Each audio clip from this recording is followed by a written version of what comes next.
Então, a parte 2 da aula 1, o rei do movimento MRUV. O MRUV te acompanha por toda a física. O que acontece no MRUV? Aqui nós saímos, né? O que a gente já viu? MRU e MCU, os movimentos uniformes. Agora entramos nos uniformes variados. O que os uniformes variados têm em comum?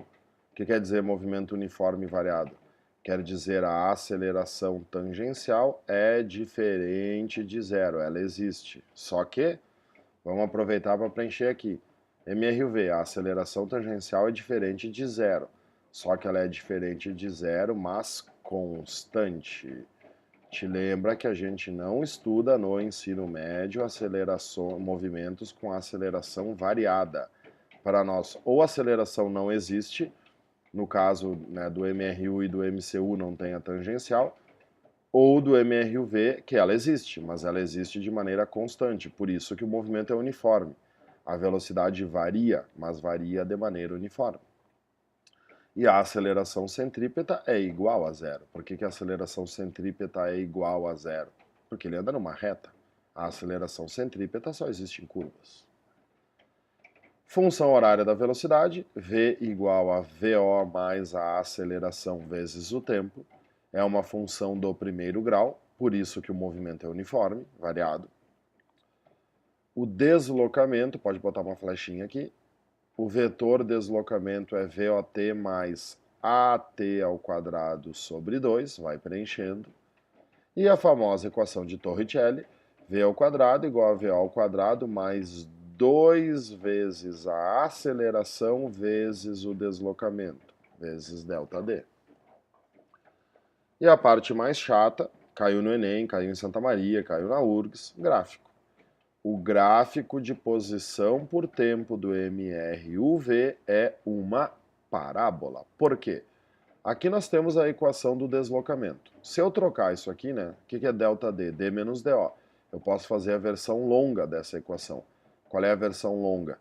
Posição final igual a posição inicial mais a velocidade inicial vezes o tempo mais a aceleração vezes o tempo ao quadrado sobre 2. Então, essa equação origina esse gráfico. Esse gráfico é uma função do primeiro grau, é uma função do segundo grau. Como é uma função do segundo grau essa equação, o gráfico é uma parábola. Quais são as características dessa parábola? Essa parábola é uma parábola feliz, com cavidade voltada para cima, função crescente. Se essa parábola é uma parábola feliz, a aceleração é positiva. O que mais também eu posso falar sobre essa parábola? Cara, isso é um gráfico de posição por tempo. À medida que essa parábola está subindo, as posições estão aumentando. Olha no eixo Y aqui, a posição está crescendo. Então quer dizer que o cara está progredindo, as posições estão aumentando, então a velocidade é positiva.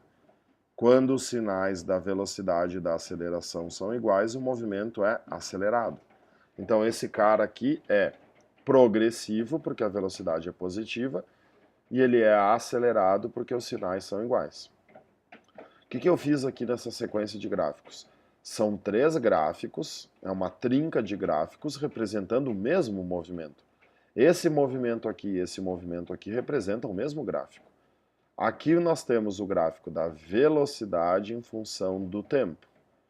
Como é que é a equação da velocidade? A equação da velocidade é uma equação do primeiro grau. Como ela é uma equação do primeiro grau, o gráfico é retilíneo. O que está acontecendo aqui? A velocidade está aumentando. Se a velocidade está aumentando, se essa linha gráfica é inclinada para cima, a aceleração é positiva. Como a linha gráfica está acima do eixo do tempo, a velocidade também é positiva.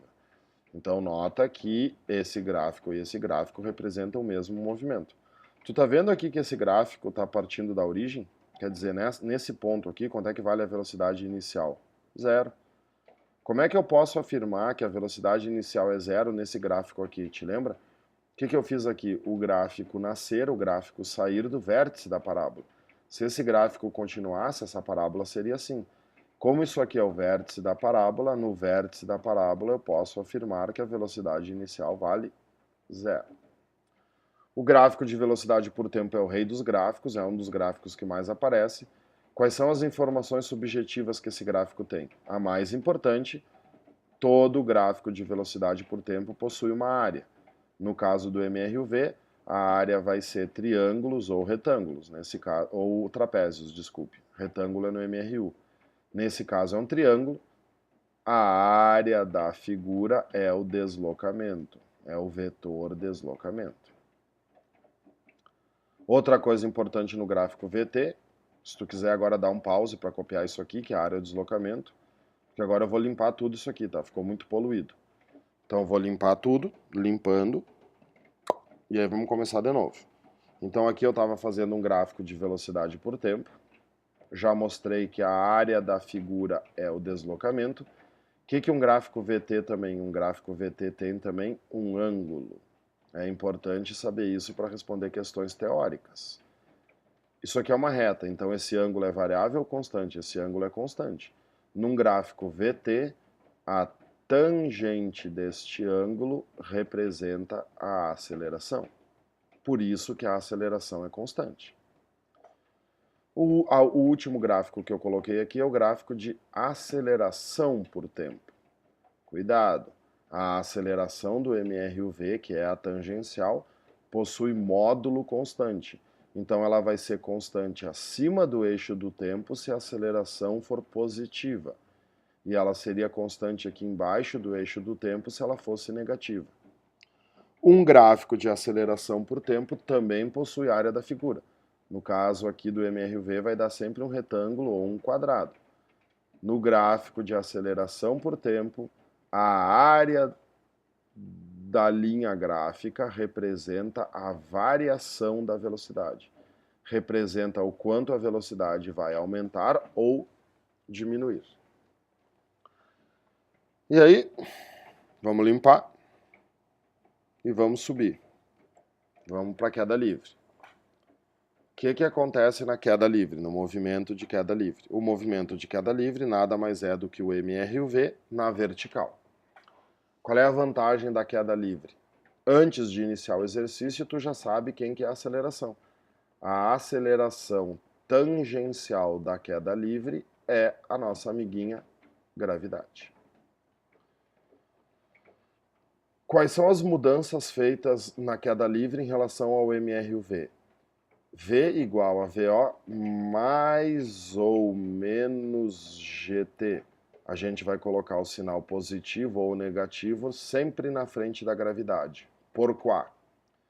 Quando tu sobe, tu está agindo contra a gravidade, então tu usa menos G. Quando tu desce, quando tu está em queda livre, tu está a favor da gravidade, então você usa mais G. A gente troca o ΔD por ΔH, só por uma questão de estética, mas pode continuar deixando aqui ΔD. VOT mais ou menos GT. Na frente da gravidade agora sempre vai o mais ou menos. E na equação de Torricelli, como a gravidade vai estar aqui, então mais ou menos vai aqui na frente. E o ΔD vira ΔH. É apenas uma adaptação. Muito cuidado com o gráfico. Te lembra dos gráficos de queda livre, que é uma confusão? Tanto é que eu coloquei aqui a OBS, né? Nas equações utilizamos o sinal mais ou menos para a gravidade, mas nos gráficos a gravidade é sempre negativa, que na realidade isso é o correto é a gravidade ser sempre negativa. Se tu não te lembra disso, por favor, dá uma estudadinha lá no livro 1 na parte de queda livre. Isso é uma coisa que pode dar dúvida e dá dúvida. De novo, nós vamos fazer os três gráficos encaixados, uma trinca representando o mesmo movimento. Primeiro gráfico, o gráfico de posição por tempo, no caso aqui de altura por tempo. Como para os gráficos a gravidade é sempre negativa, o gráfico da altura por tempo da queda livre é uma parábola com cavidade voltada para baixo, é uma parábola triste. O que eu sei? No vértice da parábola, que é a posição de altura máxima, tá vendo aqui, ó? O que tu vai ter aqui? Altura máxima. O que a gente tem que saber de cor da queda livre? na posição de altura máxima, que é o vértice da parábola, a velocidade vale zero. Em qualquer gráfico parabólico, no vértice a velocidade é zero. Como a parábola é sempre triste, a gravidade é sempre negativa, menos g. Só que daqui até aqui nós progredimos, então a velocidade é positiva. E daqui até aqui nós regredimos, então a velocidade é negativa. Aí vamos fazer um gráfico encaixado no outro, o gráfico VT. O gráfico VT é o gráfico que produz a maior dúvida da queda livre. Por quê? Tu parte de uma velocidade inicial grande, tu joga o objeto para cima, sei lá, com 20 metros por segundo. A velocidade diminui, diminui, diminui, diminui, até que tu chega na altura máxima. Então, o gráfico VT de subida é assim, tu vê, aqui ó, o corpo está subindo, é um lançamento vertical. Nesse ponto aqui a velocidade vale zero. Depois que a velocidade vale zero, o gráfico para de cair e começa a descer, e aí quando ele começa a descer, a velocidade começa a aumentar. Aí tem muita gente que adora fazer isso aqui, né? Então eu vou fazer assim, porque a velocidade vai aumentar. Sim, a velocidade vai aumentar, só que vai aumentar no sentido oposto. Então esse gráfico continua aqui, essa linha gráfica vai continuar, só que vai continuar para o lado negativo. Então o gráfico VT é uma reta sempre para baixo, é uma reta aonde a declividade é negativa. Por quê? Porque a declividade no gráfico VT é a aceleração. Tá vendo aqui, ó? Quando que a aceleração é negativa na queda livre? Sempre, por definição. Então, esse gráfico aqui, a aceleração vai ser sempre negativa, por isso que ele é sempre inclinado para baixo. Vamos conferir se os sinais daqui conferem com os sinais daqui. Como a reta é inclinada para baixo, é menos g em cima e menos g embaixo. Sempre menos g. Daqui até aqui, tu está acima do eixo do tempo, então a velocidade é positiva. E daqui até aqui, tu estás abaixo do eixo do tempo, então a velocidade é negativa. Tá vendo como uma coisa fecha com a outra? Outra coisa importante, num gráfico VT, a área da figura é o deslocamento. Esse triângulo aqui é uma área positiva, e esse triângulo aqui é uma área negativa. Esta área anula esta área, indicando que o deslocamento neste gráfico vale zero. Por que o deslocamento desse gráfico vale zero? Cara, olha para esse. Tu sai do chão, tu sai do zero, tu sobe, atinge a altura máxima e tu retorna para o zero. Num movimento de queda livre completo, toda subida e toda descida, o deslocamento é nulo, porque tu volta para o teu lugar de origem. E o último gráfico é o gráfico da gravidade em função do tempo. O gráfico da gravidade em função do tempo, a gravidade para os gráficos é sempre constante e negativa, então será uma linha paralela ao eixo do tempo. A gravidade é sempre menos g. Ok? Ok. Limpa. Vamos para o famigerado lançamento oblíquo e lançamento horizontal, que na realidade é uma composição de movimentos. Tu compõe o MRU com o MRUV. Te lembra? Em física, tudo que é inclinado tem que ser decomposto. No lançamento oblíquo, a velocidade inicial é inclinada, o vetor velocidade inicial é diagonal, formando um ângulo com a horizontal. Esse ângulo aqui se chama ângulo de tiro, é o ângulo que tu joga o objeto. Ângulo de tiro. A partir da velocidade inicial e do ângulo de tiro, tu determina as componentes horizontais e verticais da velocidade inicial. A componente horizontal se chama Vx, o eixo x é o eixo dos cossenos, então Vx é VO vezes o cosseno do ângulo de tiro. A componente vertical se chama VOY, VOY, né, o eixo y é o eixo dos senos, então VOY é VO vezes o seno do ângulo de tiro. Por que VOY se chama VOY e Vx se chama Vx? Por que não tem o O aqui? Porque talvez a informação mais relevante do lançamento oblíquo é durante a subida, durante todo o movimento, a componente x da velocidade se mantém constante. Se o Vx inicial, se o vetor x inicial tem esse tamanho será sempre o mesmo. O Vx será sempre o mesmo. Quem sofre mudanças, quem sofre alterações durante o lançamento oblíquo não é a componente X, é a componente Y. Vamos trocar a cor aqui. Se a velocidade inicial y é grande, porque ele está subindo, aqui mais ou menos na metade a velocidade inicial y já reduziu bastante, e na altura máxima a velocidade y vale zero.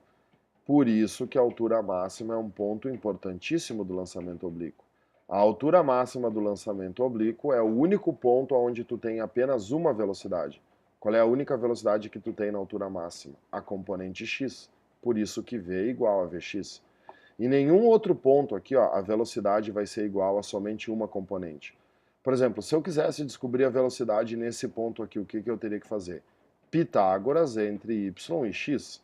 Vamos supor que o exercício te pergunte qual a velocidade neste ponto exato aqui. Bom, como aqui eu tenho uma componente y e uma componente x, eu teria que fazer aqui a resultante pitagórica.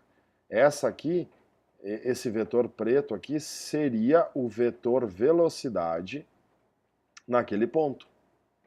Mas eu não preciso fazer isso na altura máxima, porque na altura máxima, a única componente da velocidade que eu fico é a componente x. E aí, claro, à medida que você vai caindo, o y se torna, né, o vetor y vai começar a ser para baixo.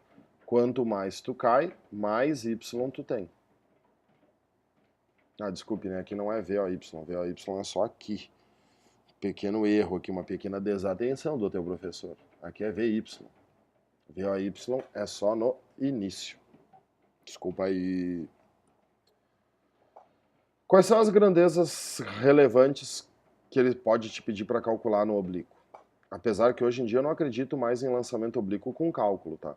O que cai hoje nos vestibulares é lançamento oblíquo, pergunta teórica.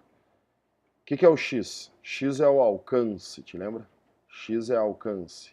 É a distância que você percorre em relação à horizontal. O alcance x depende da componente x da velocidade e do tempo. Então, o alcance x é a velocidade x vezes o tempo que a partícula fica no ar. O eixo y é o eixo que tu usa queda livre, que tu usa MRUV. O que ele vai te pedir aqui no eixo y, que é bom botar aqui? O ΔH, a altura máxima atingida pelo projétil. Como o eixo y sofre a ação da gravidade, o eixo y utiliza as equações da queda livre, enquanto o eixo x utiliza as equações do MRU. Por isso que para calcular o x é só Vx vezes tempo. O que é isso aqui? Isso aqui nada mais é do que a fórmula da distância percorrida do MRU. Agora, o eixo y é queda livre. Quais são as equações da queda livre? A gente faz uma adaptação no V igual a VO mais ou menos GT, só que trabalhando exclusivamente com o eixo y. Então, a velocidade y é igual a VOY mais ou menos GT, e a altura, que é o que tu vai querer descobrir, o ΔH, é o VOY, cuidado, é a componente inicial y, vezes o tempo, mais ou menos GT ao quadrado sobre 2. O que é importante lembrar aqui para responder exercício teórico antes de ir para o lançamento horizontal? Porque tanto o oblíquo quanto o horizontal utilizam essa mesma observação. Pode fazer um asterix aqui e escrever bem grande. O tempo só depende da altura. O tempo é uma função da altura. O tempo depende da altura. É a altura que determina o tempo de queda e não o alcance. Isso aparece bastante no lançamento horizontal. O que é o lançamento horizontal? É tu partir da altura máxima do oblíquo, te lembra disso? É como se fosse o lançamento oblíquo somente da altura máxima até o chão. No momento do lançamento, a tua velocidade inicial é a própria velocidade x. Por quê? Porque nesse momento do lançamento, a velocidade inicial y vale zero. Por isso que o lançamento horizontal não pode ser feito a partir do chão. Tu sempre tem que estar em um elevado. Tu sempre tem que estar acima do solo para poder... Tu tem que ter uma plataforma para poder fazer o horizontal. Tu lança a bolinha horizontalmente, conforme a bolinha vai caindo, surgem as componentes. No início, só existe a componente x. Só que conforme tu vai descendo, bom, deixa eu manter aqui que eu fiz o x vermelho. O que a gente sabe? Que a componente x se mantém constante. Se VO é igual a Vx, o VO será sempre o mesmo. O VO sempre terá o mesmo valor. Só que à medida que tu for descendo, surge a componente y. Conforme tu vai caindo, como tu estás a favor da gravidade, a componente y vai ficando cada vez maior. Quanto mais tu cai, mais componente y tu tem. É importante lembrar também, né, pessoal, que o lançamento horizontal nada mais é do que o avião soltando bomba. Aquela parte lá, né, dos referenciais e tal. O que é isso aqui? É um avião soltando uma bomba. Por isso que a bomba tende a acompanhar o avião, porque a velocidade inicial, que é a velocidade do avião, se mantém. Claro, todos esses movimentos são feitos desprezando a resistência do ar, isso eu não preciso nem mais falar. O alcance x será a velocidade inicial vezes o tempo, porque o alcance x é Vx vezes t, olha aqui, ó. É a componente x vezes o tempo. Só que no lançamento horizontal, a componente x é o próprio VO. Então é VO vezes t. Continua usando as equações da queda livre, só que aqui tem uma barbada. A velocidade inicial y em qualquer uma dessas equações vai valer zero, porque não tem velocidade inicial y. Então a altura só fica gt ao quadrado sobre 2. Qual é a outra grande vantagem aqui também? Não precisa usar o mais e o menos, porque no lançamento horizontal tu só tem descida. E a velocidade y é somente gt. Por isso que o lançamento horizontal, quando cai, cai com cálculo, cai equações do horizontal. Como as equações do lançamento horizontal são simples, são mais simples inclusive do que a queda livre, é bem comum no vestibular cair cálculo no lançamento horizontal. No oblíquo é o contrário. Como no oblíquo as equações são complexas, é difícil tu fazer isso aqui no tempo de 3, 4 minutos. Então a maioria das faculdades que trabalham com o oblíquo, a pergunta vai ser teórica. Mas no horizontal não, no horizontal vai cair cálculo, vai cair fórmula. E lembrando sempre que no horizontal que o tempo só depende da altura. Você pega ratão, aqui ó, tu tem um elevado, e aí aqui tu vai ter o piso. Aí, tu lança uma primeira bolinha na horizontal, e essa bolinha faz uma parabolinha assim, cai aqui. Aí tu lança uma segunda bolinha da mesma altura, só que essa bolinha faz assim. Qual é a diferença entre essa primeira bolinha e essa segunda bolinha? A velocidade inicial, a velocidade x. Como a velocidade x da bolinha preta é maior, ela teve um alcance maior, ela foi mais longe. Só que as duas foram lançadas da mesma altura. Então o tempo de queda é o mesmo. Partícula 1, que é a vermelha, partícula 2, que é a preta. O tempo de queda da partícula 1 é igual ao tempo de queda da partícula 2, porque elas foram lançadas da mesma altura. O tempo só depende da altura. Não me cai nesse pega-ratão. Ok? Então, gurizada, assim terminou a aula 1 da revisão. Dá uma estudada, faz os exercícios. Qualquer dúvida, por favor, me mande e-mail sobre os exercícios que nós estamos aí para ajudar. Tem bastante exercício aí da aula 1 para te divertir. Um abraço e seja feliz!